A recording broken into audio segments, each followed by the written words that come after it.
मैं प्रारंभ में छात्र जीवन से ही, चूँकि मेरे घर में राजनीति होती थी, मेरे पिताजी 4 बार विधायक रहे हैं। शिक्षा ग्रहण करता रहा, शिक्षा ग्रहण करने के बाद चूँकि लोगों का आना-जाना घर में रहता था, तो लगता था कि इतना स्नेह, प्रेम इस पूरे लोगों ने दिया है। तो पहले तो मैं सेवा में गया, मैं एग्रीकल्चर का असिस्टेंट प्रोफ़ेसर हूँ कानपुर यूनिवर्सिटी में।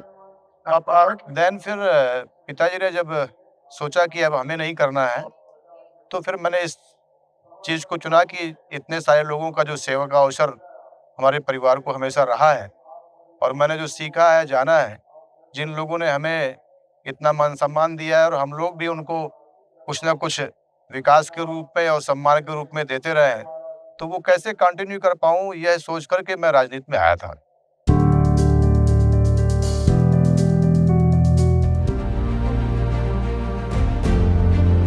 देश के लिए तमिलनाडु का कोई एक एमएलए और महाराष्ट्र का एमएलए बीजेपी के, कांग्रेस के हो सकते हैं। डेवलपमेंट पॉलिटिक्स के लिए अगर कोई अच्छी एक कल्पना किसी कॉन्स्टिट्यूंसी में बनती है, तो वो कल्पना दूसरे कॉन्स्टिट्यूंसी में उसका लाभ कैसे बाकी लोगों को मिले, इसके बारे में भी एमएलएज के दरमियान इस तरीके से डायलॉग होने की जरूरत है। देखिए, निश्चित रूप से जो उनकी मूल भावना है कि कैसे देश भर के एमएलएज़ आपस में एक-दूसरे को जाने, पहचाने, अपने-अपने क्षेत्र की समस्याओं के बारे में एक-दूसरे से चर्चा करें। वो अपने क्षेत्र की समस्याओं से जो कि उसी तरीके की हैं, किस प्रकार से लड़ रहे हैं और हमें उनसे क्या लाभ मिल सकता है, क्या सीख सकते हैं। तो यह लाभ भी मिल रहा है और इस तरीके के आयोजन से एक डेलीगेट्स यहाँ पर इकट्ठा हुए हैं। जो एक सामान्य धारणा आम जनमानस में थी कि राजनीति खराब होती है, राजनीतिज्ञ खराब होते हैं, उसको भी दूर करने में एक मदद मिलेगी। Educated people, qualified people, the urban city centers people, they must come in public life so that there is a very beautiful ecosystem to transform our country's governance, democracy and overall societal transformation.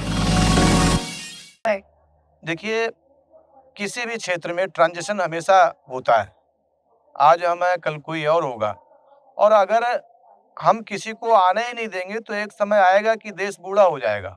तो ये transition है, जो आने वाली पीढ़ी है, देश हमेशा रहेगा, देश हमेशा ज़िंदा रहना है, देश को कैसे पूरी दुनिया में सिरमौर बनाना है। तो अगर हम युवा पीढ़ी को बताएँगे नहीं, सिखाएँगे नहीं, वो पढ़ेंगे नहीं, उनके अंदर कैपेसिटी नहीं होगी, तो कैसे कर पाएँगे? तो ये प्लेटफ़ॉर्म भी है कि उनको ये सिखा रहा है, बता रहा है, अवसर प्रदान कर रहा है कि आप देखिए, देश के बारे में जानिए, लीडर के बारे में जानिए, लीडरशिप के बारे में जानिए, पॉलिटिक्स के बारे में जानिए, देश के सामने जो समस्याएँ हैं, उनके बारे में जानिए। जब आप ये जानेंगे तो जो चैलेंजेज़ आपके सामने होंगे, उनसे आप लड़ पाएँगे और देश की सेवा में अपने आप को तत्पर कर पाएँगे। बुंदेलखंड में हमेशा पानी की समस्या रही है और पानी की समस्या होने के कारण चाहे वो सिंचाई का जल रहा हो, चाहे पेयजल, दोनों तरीके के जल की अव्यवस्था थी। तो हमारे जीतने के बाद हमने इन सब चीज़ों को असेंबली में रेज़ किया।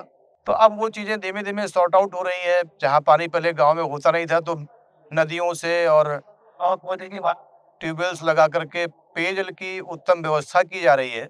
साथ ही साथ जल संचयन के तमाम सारे परियोजनाएँ भी हमारे क्षेत्र में संचालित हो रही हैं, जिससे हम पानी की समस्या से लड़ पा रहे हैं। इस क्षेत्र में हम लोग किसानों की मदद करने के लिए भी काम कर रहे हैं। यही तमाम सारी चीज़ें हैं जिनको लेकर के हम लोग वहाँ पर काम कर रहे हैं।